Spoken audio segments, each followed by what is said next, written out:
Hello दोस्तों, नमस्कार, आदाब। दोस्तों, मेरे पास लगातार मैसेजेस आ रहे हैं, कॉल्स आती हैं, मेरे यूट्यूब चैनल के थ्रू कमेंट्स आ रहे हैं, व्हाट्सअप आ रहे हैं और सब तरीके से।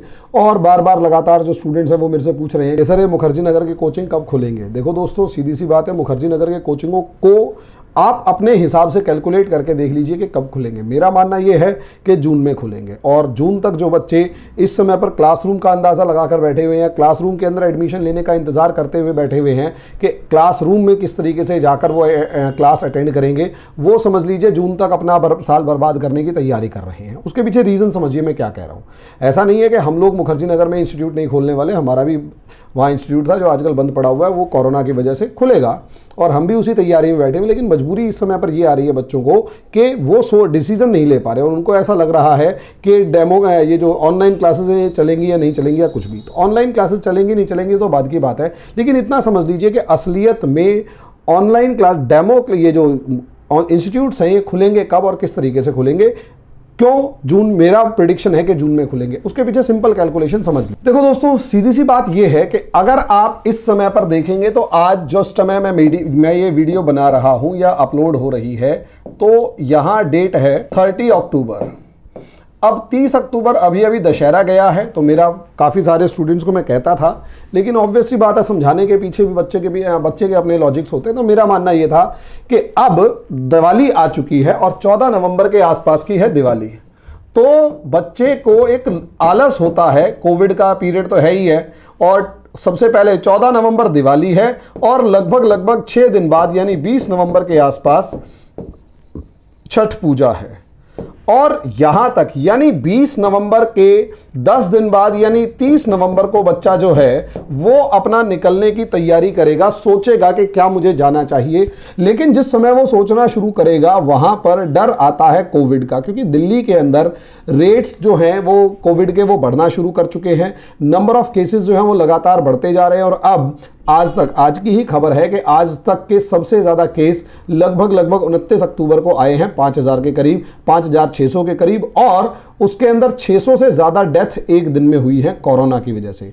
सोचने वाली बात है बच्चों, इमेजिन करके देखिए कितना ज़बरदस्त लेवल पर दिल्ली के अंदर एक फियर फैक्टर आ चुका है। और इसके अंदर अगर आप लोग देखेंगे नवंबर के बाद ऑब्वियस सी बात है विंटर शुरू हो रही हैं और दिल्ली के पूरे हिंदुस्तान में विंटर शुरू हो ही चुकी हैं। और इसके बाद सीधा बच्चा 14 जनवरी के आसपास के बारे में अब सोच रहा होगा। कैलकुलेट, मेरे फैक्ट्स को आप कैलकुलेट करके बेसिक तौर पर देख लीजिएगा। इस पूरे पीरियड में 14 जनवरी के बाद बच्चा कहेगा हम निकलने की सोचेंगे, तो बच्चे के जिस समय 14 जनवरी के आसपास सोचेगा तब तक उसे सिर्फ और सिर्फ 45 डेज के बाद मार्च दिखाई देगा और मार्च से लेकर जून तक उस बच्चे के एग्जाम चल रहे होंगे।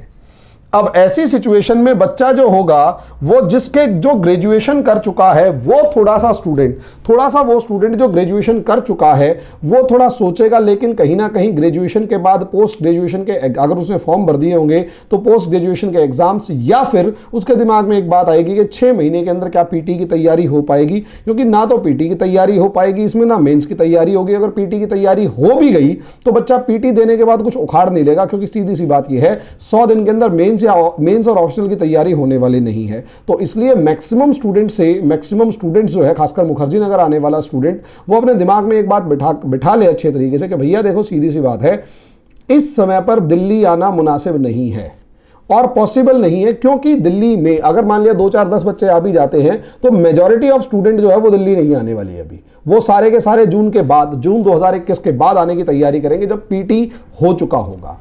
उसके बाद ही एक फ्लो बढ़ेगा, उससे पहले मुझे नहीं लगता कि अपना फ्लो बढ़ने वाला है। और जो 2, 4, 10 बच्चे, 1-2 बच्चे मुखर्जी नगर आने के बाद मेरे पास फोन कर रहे हैं, सर क्या करें। मैंने कहा क्या कर सकते हैं बेटा, आने का कम से कम किराया आपने बर्बाद कर दिया है। और उससे ज्यादा बड़ी बात क्या, ट्रेन्स चल रही हैं, तो आज के दिन अगर आप देखेंगे तो मैक्सिमम ट्रेन्स जो हैं वो नहीं चल रही हैं, मेजॉरिटी ट्रेन्स नहीं चल रही हैं। और ट्रेन्स के अंदर क्या सबको खुले तौर पर उसी फ्री फ्लो के साथ आने की परमिशन है, तो आंसर है नहीं। फ्री फ्लो के साथ आने की परमिशन नहीं है, क्योंकि आपकी सरकार खुले तौर पर कह रही है कि अभी कोरोना का खतरा टला नहीं है। आपने भले ही दुनिया के मुकाबले परसेंटेज वाइज कम डेथ देखी हो, रिकवरी रेट ज़्यादा देखा हो, सब कुछ हो, लेकिन अभी खतरा टला नहीं है। क्योंकि आप लोगों के यहाँ जो कोरोना, आप मीन्स हम सब के हमारे देश में जो कोरोना है उसकी वेव मार्च में आनी शुरू हुई थी, यानी मार्च में हमें लगना शुरू हो गया था कि कोरोना है, और इस मार्च में इटली, स्पेन जैसे देशों के अंदर एक फर्स्ट वेव आ चुकी थी। अब जब ये फर्स्ट वेव आ चुकी थी, उस टाइम पर आपके यहां मजबूती के साथ लॉकडाउन हुआ। भीड़ जो है मतलब लोग जो हैं वो अपने अपने घरों में चले गए, गांव में, देहात में, सब जगह चले गए, वापस नहीं आए हैं अभी तक। और मेजॉरिटी जो कंडीशंस हैं वो बिल्कुल इस तरीके से हैं कि लोग अभी दिल्ली के अंदर नहीं हैं या आसपास के एरिया के नहीं है। इसलिए आपकी सरकार ने जिस तरीके से लॉकडाउन लगाया, उसका असर यह हुआ कि आपको एक टाइम मिल गया रिकवरी। और वो पीक पीरियड जो फर्स्ट वेव मार्च अप्रैल के अंदर और मई के अंदर, मार्च अप्रैल में यूरोप में थी और मई जून में अमेरिका के अंदर थी, जुलाई तक, वो वेव आपके यहां अक्टूबर तक आई, जब पर डे एक साथ एक दिन के अंदर लगभग 1 लाख के करीब केसेस आने लगे और 1000 से ऊपर डेथ्स होने लगी। ये आपके यहां फर्स्ट वेव का पीक पीरियड माना गया। और उसके बाद कहीं ना कहीं 3 हफ्ते अब गुजर चुके हैं, जिसके अंदर मामले जो हैं वो घटते जा रहे हैं। 50,000, 55,000, 36,000 इस तरीके की रिपोर्ट्स देखने को मिल रही हैं। इसका मतलब फर्स्ट वेव आपके यहां, हमारे यहां के जो साइंटिस्ट हैं उनका मानना यह है कि फर्स्ट वेव जो है वो निकल चुकी है, अब आ रही है सेकेंड वेव। अब मेन प्रॉब्लम यह है कि जब आपके यहां अक्टूबर में फर्स्ट वेव खत्म हुई, तो आपके यहां फर्स्ट वेव खत्म हुई तो यूरोप में अब सेकेंड वेव शुरू हो चुकी है। और इस सेकेंड वेव का मतलब यह है कि अब यहां पर लॉकडाउन वगैरह दोबारा से लगने शुरू हो चुके हैं, शहर के शहर दोबारा से बंद होने शुरू हो चुके हैं। इटली, स्पेन, फ्रांस वगैरह से ये खबरें आनी शुरू हो चुकी हैं। चाइना से भी इस तरीके की खबरें आई थी कि सेकेंड वेव आई है। और खास बात यह कि जो 1918 के अंदर फ्लू फैला था, उसके अंदर भी प्लेग फैला था, उसके अंदर भी सेकेंड वेव आई थी, ज्यादा खतरनाक थी, बहुत ज्यादा लोग मरे थे, हद से ज्यादा डिजास्ट्रस वो प्रूव हुई थी। ऐसे में इंडिया को भी एग्जैक्टली यही डर है कि कहीं ऐसा ना हो कि ये सेकेंड वेव इंडिया में भी आए, जैसे यूरोप में आए। इंडिया में कहीं ऐसा क्या ना हो, डर है कि आएगी।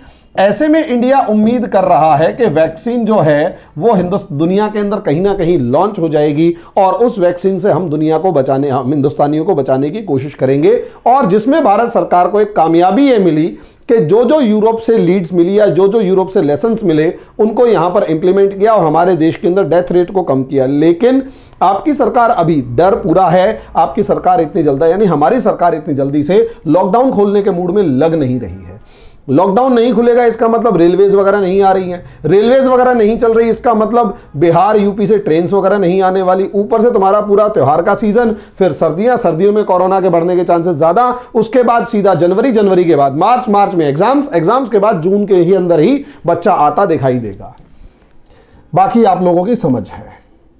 तो ऐसी सिचुएशन में अगर जो भी स्टूडेंट्स हैं वो ऑनलाइन से बच के ऑफलाइन की तरफ ध्यान देना चाहते हैं कि हम तो सिर्फ और सिर्फ ऑफलाइन की तरफ टारगेट करेंगे, ऑफलाइन को ही फोकस करेंगे, ऑफलाइन को ही सब कुछ करेंगे, उन सभी स्टूडेंट्स के लिए एक रिक्वेस्ट है कि सोचिए मेरे फैक्ट्स को, जो मैंने आपको समझाया, इसको अगर समझ जाते तो बहुत अच्छी बात है कि आप ऑनलाइन में हमारे कोर्सेज से जुड़ सकते हैं, कोई ऐसी प्रॉब्लम नहीं है। आप हमारे कोर्सेज से जुड़िए ऑनलाइन के अंदर, और जितना अच्छे तरीके से आप हमारे कोर्सेज के अंदर जुड़ेंगे, जितना जल्दी जुड़ेंगे, उतना आपके अभी भी जो लगभग 8 महीने बचे हुए हैं जिसमें ऑनलाइन पढ़ने वाले स्टूडेंट्स आपसे आगे निकल रहे हैं, वो नहीं निकलेंगे। और जून के एग्जाम की प्रिपरेशन आप यहां से कर सकते हैं। जिन बच्चों ने 2022 का टारगेट किया हुआ है, 23 का टारगेट किया हुआ है, 22 वाले स्टूडेंट्स को भी अभी से तैयारी शुरू कर देनी चाहिए, 23 वाले स्टूडेंट्स को भी अभी से तैयारी शुरू कर देनी चाहिए। जिसको 24 से लेकर 30 के बीच में एग्जाम देना है वो अभी घर पे बैठे, उसे कोई टेंशन वाली बात लेने की जरूरत नहीं है। तो दोस्तों मेरी बात को ध्यान से समझिए कि अभी जून तक जितना मर्जी ये कोचिंग वाले पोस्टपोन करते रहे, एक सबसे बड़ा इंस्टीट्यूट जो है हिंदी मीडियम का, वो पता लग रहा था जी 1 जुलाई से खोल रहे हैं, फिर 1 अगस्त से खोल रहे हैं, फिर 16 अगस्त से खोल रहे हैं, फिर 22 अगस्त से खोल रहे हैं, उसके बाद जी सितंबर से खोलेंगे, फिर अक्टूबर से खोलेंगे, 1 अक्टूबर को, फिर 15 अक्टूबर को, फिर 1 नवंबर को। अब वो भी पोस्टपोन करके कह रहे हैं दिवाली के बाद। सब बकवास कर रहे हैं ये लोग, फीस वगैरह ऐंठने का एक सबसे बढ़िया इनका जरिया है। सीधी सी बात है, ऑनलाइन में एडमिशन लीजिए हमारे यहां, और ऑनलाइन में जब आप एडमिशन लेंगे तो जब आप क्लासरूम में आएंगे तो जो फीस आप ऑनलाइन में सबमिट करा रहे हैं वो क्लासरूम में उतनी रिड्यूस कर दूंगा। ये मेरा आपसे वादा है। जो फीस आप ऑनलाइन में सबमिट कराएंगे एग्जैक्टली वही सारा अमाउंट ऑफलाइन में रिड्यूस कर देंगे। काम खत्म, डरने की जरूरत नहीं है। तैयारी नहीं रुकनी चाहिए। कम से कम आप डेमो के लिए आइए, आपको पता लगेगा कि क्लासरूम वाली फीलिंग यहां है। जूम ऐप के ऊपर इस तरीके से क्लास हो रही है जैसे आप मेरे से सामने खड़े होकर बात कर रहे हैं। बाकी थोड़ा बहुत जो भी है वो रिकॉर्डेड लेक्चर्स पूरा कर देते हैं कि हर क्लास का रिकॉर्डिंग होता है, और हम लोग आपको हर क्लास की रिकॉर्डिंग प्रोवाइड कर देते हैं कि इन केस अगर बच्चा जो है उसकी क्लास छूट भी जाए तो कम से कम वो रिकॉर्डेड लेक्चर देखने के बाद उस नुकसान की भरपाई कर सके। दोस्तों हमारा ये है, आप इसमें ट्राई कर सकते हैं, व्हाट्सएप वगैरह कर सकते हैं, there is no problem. Okay, तो अभी के लिए इतना ही, थैंक यू।